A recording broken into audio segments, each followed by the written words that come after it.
Hi, I'm Marcy Kate Conley. I'm the author of middle grade fantasy novels and young adult fantasy novels such as Twin Daggers and Hollow Dolls and Shadow Weaver. And I'm here to talk to you today about NaNoWriMo. It's the most glorious time of the year.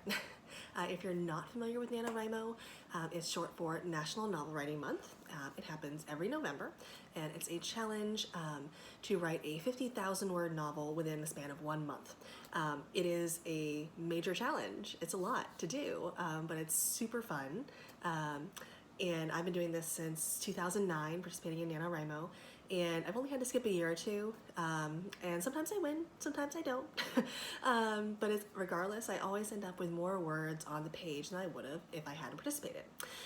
So if you haven't already checked it out, their website, you should absolutely do that. It is nanowrimo.org. It is NaNoWriMo.org. And this year, I thought it would be fun to offer a behind-the-scenes look at how I nano. So this week, I'm going to be going over part 1 of how I prepare for NaNoWriMo. And then next week will be part 2. This week is beat sheets and plotting. And next week will be how I set up my Scrivener file. And I know a lot of people tend to have questions about Scrivener, so that's going to be coming next week. So if you're interested in Scrivener, get your questions ready. I'll be calling for questions on my Instagram stories later this week, so get ready for that. And then throughout November, I'm going to actually be doing some weekly check-ins, probably some live Q&A, probably on like Fridays or Saturdays, and offering tips and answering other questions about NaNoWriMo and that kind of a thing in my Instagram stories. So also, and just one necessary disclaimer before I start talking about my process here. This is just my process. Hopefully you will glean something interesting or useful from it, but please do not take anything that I say as like gospel truth or anything that you must do. There's a lot of bad writing advice out there on the internet, unfortunately, but the truth is there's no wrong way to write a book. Whatever works for you and your process is 1000% valid, okay? So if you hear what I do to prepare and you're like, that would never work for me, that's okay. This is just kind of your insider information on what I do. And other authors will have a different process, so take it with a boulder of salt in that respect, please. So let's get started. So today I'm going to share some of the prep work that I do before NaNoWriMo begins. For context, I am very much a plotter. Very much a plotter. That is just how my brain works. I love to sit in my writing cave and imagine all the wonderful ways I can make things really terrible for my characters, and then we can make them better, but making them very terrible first. If you're more of a pantser, someone who writes by the seat of their pants, your process will no doubt be different. But perhaps some of the prep work I do may be something you could find useful to apply during the revision process. So always think of it that way as well. So the first thing that I do when I write any book, not just NaNoWriMo, is I do a sort of brain dump of possible plot points, character ideas about who they could be, what their motivations are, what they look like, quirks, that kind of a thing, and all sorts of random things about the book and the world, especially for fantasy and the magic system, and then eventually I need to actually create a coherent plot out of that mess that has just been dumped onto a page. There are various plotting tools out there. There's lots of different ways you can plot a book. For me, I have found beat sheets the most helpful. They're from Blake Snyder's Save the Cat book, and they basically changed my writing life. Back in the day when I first began writing, my plots were these crazy long meandering things with lots of tangents and not a lot of coherent plot. However, beat sheets really changed that for the better, so I really like them. They work really well for me and my brain and my process, so I would recommend checking them out. Now, if you Google Save the Cat beat sheets, it will bring out many templates. The one that I like best is an Excel file, and I'm going to show that to you. All right, so let's go to the walkthrough. If you Google Save the Cat beat sheets, it'll bring up a lot of different templates. The one I personally like best is an Excel file, and it looks a lot like this one. And it outlines each of the 15 story beats here. For me, this has been extremely useful in gathering my thoughts around a story, kind of like puzzle pieces, and figuring out where they fit, or if perhaps they belong to a different puzzle. some things that I particularly love about this template is what it does is it gives me a sense of about how long I should spend on each of these beats, as well as a little explanation about what the beat is, which is always nice for a reminder. I'm pretty familiar with it, but even so, a little check on what it is helpful. And if you're just starting to use beat sheets, this is kind of necessary.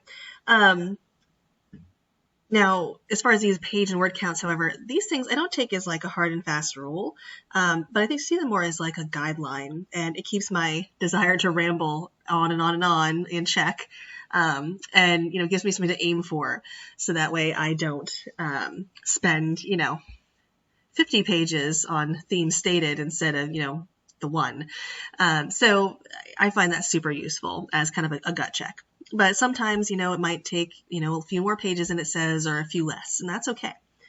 One of the other things I really love about this is, and beat sheets just in general, is that it shows me what I'm missing and what plot points I still need to figure out. Because once I've done this whole brain dump thing, I, can piece things together and kind of plug them in these different places, but I don't necessarily have dumped everything I need for a novel into that, one brain dump document. I still need more. I need to flesh things out in different ways that I may not have anticipated yet. And this really shows me where those gaps are so that I can do that and have a coherent story. Because it really can take time to put together a plot that holds water. And this also has helped me understand better how pacing works, and that kind of a thing. So I'm a big fan of this. I find it very, very useful. Other things that this does with beat sheets that I like about them is that it provides a roadmap, but I can still take detours. I know a lot of pantsers feel like an outline like this is way too rigid for them and constricting. I totally get that.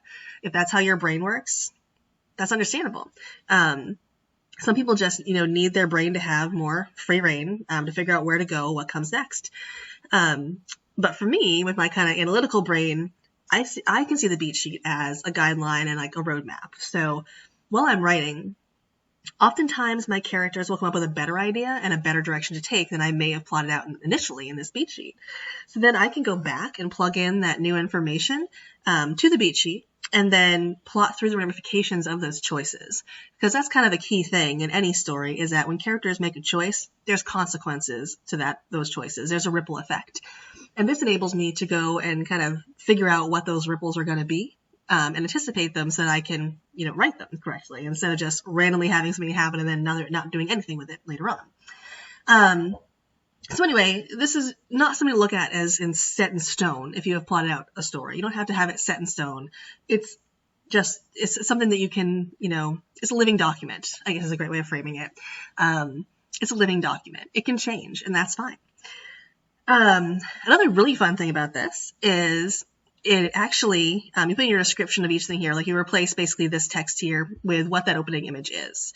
So for example, if I were to have somebody, their opening image is, sun rising over the mountains. It's not like a great opening image, but we're going to put it there just to have something there. In each of these, as you fill this out, this actually becomes, when you finish your story, extremely helpful when you need to write the dreaded synopsis. Because basically you can just copy and paste all of this into a Word document, and right there you have the bones to a synopsis.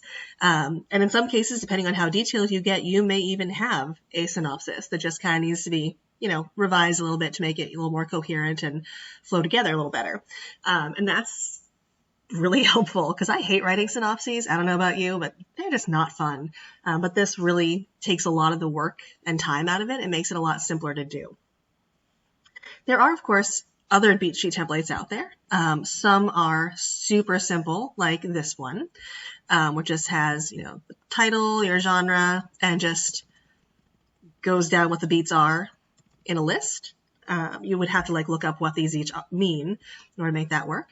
There's also some PDF ones, kind of like this, that are more visually inclined, that kind of go through, the beginning here in Act 1 and all of that, and have a little log line here at the bottom too. So this one's a pretty cool one. I haven't used this one because this is not how my brain works, but I know people who have used this and have had it be very helpful for them. So There's lots of different variations on this, and I'm sure if you Google beat sheets by Blake Snarder Save the Cat, you'll find many, many more options. Other tools that can be super useful when you're preparing for NaNoWriMo are tools such as Campfire. This one is pretty new to me. I actually just started using this back in April and over the summer for Camp NaNoWriMo, and my impression of it so far is that it's kind of like Scrivener, but specifically for plotting. And because I've only played around this a little bit, I can't go into too much detail about it, but they have in the past had a trial during NaNoWriMo. I'm not sure if they're still doing it now. They did during the camp, so it's possible they might do it again during actual NaNoWriMo. You'll have to check that out and find out. I'll just reference that and see if I find out. I'll post that on my stories and let people know. But it's kind of a fun tool where you put in a little bit about your information about your story, and then you can go and you can add in characters. And you can add a character here and character 1. And there's all this info. Sorry, there you go. That you can put in here about their basic information, what they look like, their personality, statistics about them, any notes, and lots of other stuff, their backstory. And you can do this for every character. And then you can actually go through and you can add relationship webs, family trees, and connect those people together. You can do the same thing with character arcs. You can build a timeline. You can do world building, which is, I need to play around with this and like get a map on here somehow. I haven't done that yet because I'm really terrible at drawing, but I need to figure that out because I'm excited about the map feature and adding things to the world. You can do an encyclopedia type thing. There's a whole bunch of different options you can do. It seems pretty robust from what I've played around with it so far for the book that I was writing over the summer, and I really enjoyed it. It was pretty fun. There's also mind mapping software, which I don't personally use, but a lot of people do and find that super helpful. I know there's Scapple, which is by the same people who create Scrivener. That's supposed to be very helpful for a lot of people. But those are all things you can look into to help you plot your novel and get ready for NaNoWriMo in a timely fashion. So it can be a lot of fun. And lastly, I do want to stress that all these things that I've talked about are things that you should do your best to get squared away before November 1st if you can.